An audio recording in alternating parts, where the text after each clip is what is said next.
ನನ್ನ ರೂಮಿಗೆ ಬೀಗ ಹಾಕಿದ್ದೀರಾ? ಯಾರ್ ಕೆಲ್ಸ ಇದು? ನನಗಾಗ್ಲಿ ನನ್ನ ವಿದ್ಯೆಗಾಗ್ಲಿ ಬೀಗ ಹಾಕೋ ಬೀಗದ ಕೈ ಈ ಜಗತ್ನಲ್ಲೇ ಇಲ್ಲ.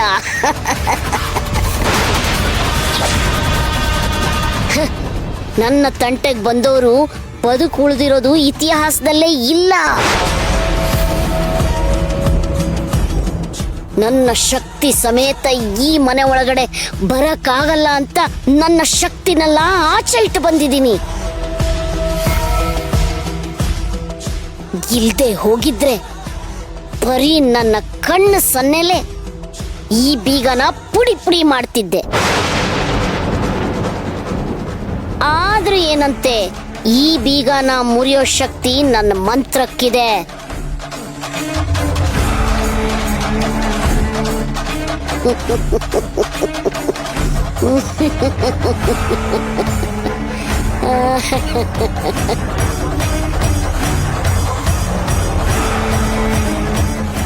ನನ್ನ ಅನುಮಾನ ನಿಜ.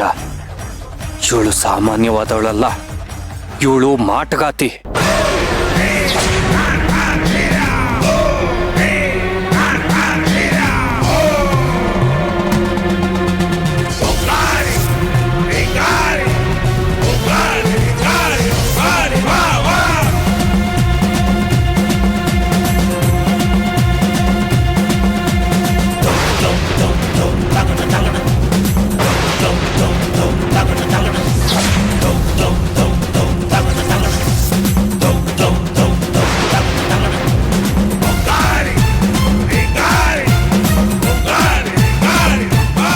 ನಿಜ ಏನು ಅನ್ನೋದನ್ನ ನಾನು ಕಂಡಿಡ್ದೆ.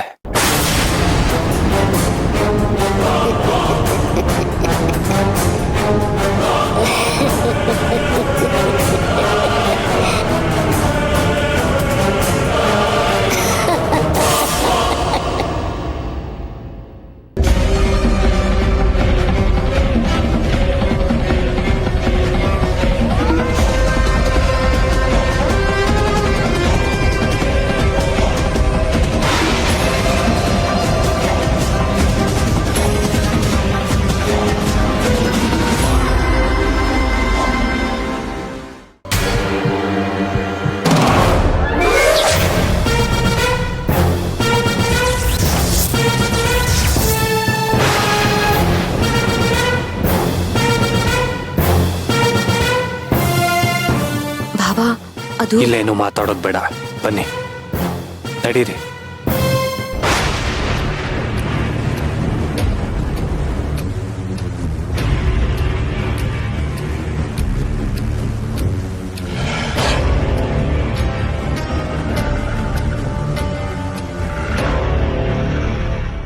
ಯಾರಿದ ರೂಮಲ್ಲಿ? ಹೇಳಲ್ಲ. ಹೇಳಲ್ಲ? ಇಲ್ಲ. ಹಾ, ನಿಜ ಬಗಳು. ಒಳಗಡೆ ಆ ಮಾಟಗಾತಿ ನನ್ನ ಮಗು ಇದೆಯಾ? ಇಲ್ಲ, ಗೊತ್ತಿಲ್ಲ. ಗೊತ್ತಿಲ್ಲ? ಇಲ್ಲ, ನಾನ್ ಕಾಯ್ತಾ ಕೂತ್ಕೊಳ್ಳೋದ್ರಲ್ಲಿ ಏನು ಪ್ರಯೋಜನ ಇಲ್ಲ. ಇವರಿಗೆಲ್ಲ ಇವತ್ತೇ ಒಂದು ಗತಿ ಕಾಣಿಸ್ತೀನಿ. ಎಷ್ಟು ಧೈರ್ಯ ಇದ್ರೆ ನನ್ನ ಜಾಗಕ್ಕೆ ಬರ್ತಾನೆ ಅರ್ಜುನ್. ಅರ್ಜುನ್, ಇದರ ಪ್ರತಿಫಲ ನೀನು ಅನುಭವಿಸ್ತೀಯಾ? ಅನುಭವಿಸೋ ಹಾಗೆ ನಾನ್ ಮಾಡ್ತೀನಿ.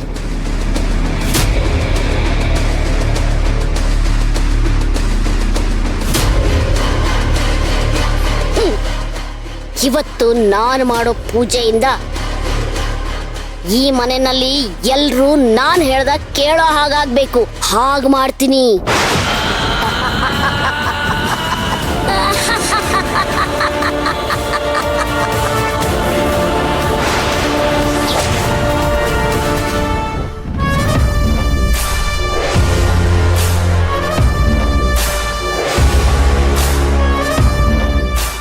ನೋಡಿದ್ರ ಅದಕ್ಕೆ ಇಷ್ಟ ದಿನ ಮಾಯಮ್ಮ ಸರಿ ಇಲ್ಲ ಇಲ್ಲ ಅಂತ ಸರಿ ಹೇಳಿದ್ರು ನೀವು ನಂಬ್ತಾನೆ ಇರ್ಲಿಲ್ಲ. ಈಗ್ಲಾದ್ರೂ ನಂಬ್ತೀರಾ? ಕಣ್ಣಾರೆ ನೋಡಿದ್ಮೇಲೂ ನಮ್ದೇ ಇರೋದಕ್ಕೆ ಹೇಗ್ ಸಾಧ್ಯ ಭಾವ? ನನಗೆ ಆಶ್ಚರ್ಯ ಆಗ್ತಾ ಇದೆ. ಇಷ್ಟು ದಿನ ನಾನು ಅವಳ ಹೇಗ್ ನಂಬದೆ ಅಂತ. ನೀವ್ ಹೇಳಿದ್ದು ನಿಜ ಭಾವ. ನೀವ್ ಹೇಳಿದ ಹಾಗೆ ಆ ಮಾಟಗಾತಿಗೂ ಮಾಯಮ್ಮನ್ಗೂ ಏನೋ ಸಂಬಂಧ ಇದೆ. ಈ ಮಾಯಮ್ಮನ ನಮ್ಮನೆ ಕಳಿಸಿರೋದೇ ಆ ಮಾಟಗಾತಿ ಅಂತ ಅನ್ಸತ್ತೆ. ಅದಕ್ಕೆ ಹೇಳೋದು, ಯಾರನ್ನಾರು ಮನೆ ಒಳಗಡೆ ಬಿಟ್ಕೊಳ್ಳೋವಾಗ ಸರಿ ಯೋಚನೆ ಮಾಡ್ಬೇಕು ಅಂತ. ಆ ಹೆಂಗಸು ನನ್ಗಿರೋದಕ್ ಜಾಗ ಇಲ್ಲ, ತಿನ್ನೋದಕ್ ಅನ್ನ ಇಲ್ಲ, ನಮ್ ಮನೆಯವರು ನನ್ನ ಹೊರಗಡೆ ಹಾಕಿದ್ದಾರೆ ಅಂತ ಹೇಳಿದ್ಲು ಭಾವ. ನನಗೇನ್ ಗೊತ್ತು ಭಾವ, ಜನ ಹೀಗೆಲ್ಲ ಇರ್ತಾರೆ ಅಂತ. ಅಯ್ಯೋ ಪಾಪ ಅಂತ ನಾನು ಕರ್ಕೊಂಡ್ ಬಂದೆ. ಈಗ ನೋಡೋದ್ರಲ್ಲ ಅದಕ್ಕೆ ನಾವೇ ಅಯ್ಯಯ್ಯೋ ಅಂತ ಬಾಯಿ ಬಡ್ಕೋಬೇಕು ಅಂತ ಪರಿಸ್ಥಿತಿಗೆ ತಂದಿದ್ದಾಳೆ. ಯಶೋದ ಅತ್ತೆಗೆ ಏನಾಯ್ತು ಅಂತ ನೀವೇ ನೋಡಿದ್ರಲ್ಲ. ಪೂಜಾ ಈ ಹೆಂಗ್ಸಾಟನೆಲ್ಲ ನೋಡಿದಾಳೆ. ಅವಳು ಎಲ್ಲಿ ಬಂದು ನಮ್ಮ ಹತ್ರ ಬಾಯಿ ಬಿಟ್ಬಿಡ್ತಾಳೋ ಅಂತ ಅವಳು ಬಾಯ ಬಿದ್ದು ಹೋಗೋವಾಗ ಮಾಡಿದಾಳೆ. ಇನ್ನು ಈ ಮಾಯಮ್ಮನ್ನ ಹೀಗೆ ಬಿಟ್ರೆ ಮನೇಲಿ ಏನೇನು ಅನಾಹುತ ಮಾಡ್ತಾಳೋ ಏನೋ.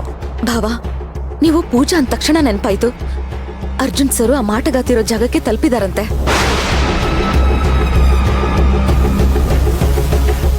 ಹೌದಾ? ಅಲ್ಲಿ ನಮ್ ಕೃಷ್ಣ ಇದಾನಂತ.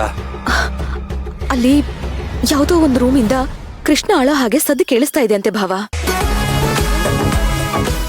ಆದ್ರೆ ಆ ಬಾಗ್ಲಿಗೆ ಬೀಗ ಹಾಕಿದ್ಯಂತೆ. ಆ ರೂಮ್ನ ಕಾಯೋದಕ್ಕೆ ಅಂತ ಆ ಮಾಟಗಾತಿ ರೌಡಿಗಳನ್ನ ಬಿಟ್ಟಿದ್ದಾಳಂತೆ. ಓ, ಹಾಗಾದ್ರೆ ದೊಡ್ಡ ಮಟ್ಟಿಗೆ ಪ್ಲಾನ್ ಮಾಡ್ಕೊಂಡಿದ್ದಾಳೆ ಅಂದಾಗಾಯ್ತು. ಹೌದು ಭಾವ, ಅರ್ಜುನ್ ಸರಿನ್ ಸುಮ್ನೆ ಆಗಿಲ್ಲ. ಆ ರೌಡಿನ ಹಿಡ್ಕೊಂಡು ಚೆನ್ನಾಗಿ ಬಾರಿಸಿದಾರಂತೆ. ಅವನು ನಿಜ ಹೇಳ್ತೀನಿ ಅಂತ ಕೂಗದ್ನಂತೆ. ಅಷ್ಟರಲ್ಲಿ ಪೂಜಾಗ್ ಹೇಗಾಯ್ತೋ ಅದೇ ರೀತಿ ಆಗಿದೆಯಂತೆ. ಅವನ್ ಬಾಯಿನೂ ಬಿದ್ದೋಯ್ತಂತೆ ಭಾವ. ಓ ಮೈ ಗಾಡ್, ಒಬ್ರು ಬಾಯಿ ಬಿದ್ದೋಗುವಾಗ ಮಾಡ್ತಾಳೆ ಅಂದ್ರೆ ಅವಳಿನೆಂತ ಮಾಟ್ಕಾತಿ ಆಗಿರ್ಬೇಕು. ನನಗೂ ಅದೇ ಭಯ ಆಗ್ತಾ ಇದೆ ಭಾವ.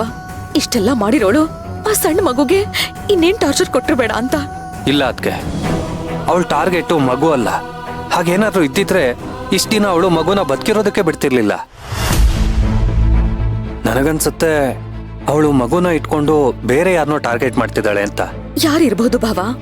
ಮೋಸ್ಟ್ಲಿ ಅವಳ ಟಾರ್ಗೆಟ್ ನೀವು ಮತ್ತೆ ಅರ್ಜುನೇ ಇರ್ಬೇಕದ್ಕೆ.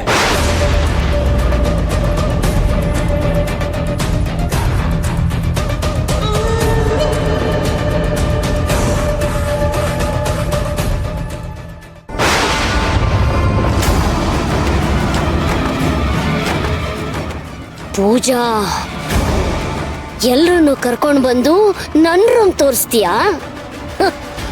ನನ್ನ ಗುಟ್ಟನ್ನ ರಟ್ಟು ಮಾಡೋ ಪ್ರಯತ್ನ ಮಾಡ್ತೀಯಾ? ಈಗ ನೋಡು, ನಿನ್ನ ರಟ್ಟಿನ ಡಬ್ಬ ಮುರಿದು ಹಾಕ್ದಾಗೆ ನಿನ್ನ ಮುರಿದು ಹಾಕ್ತೀನಿ.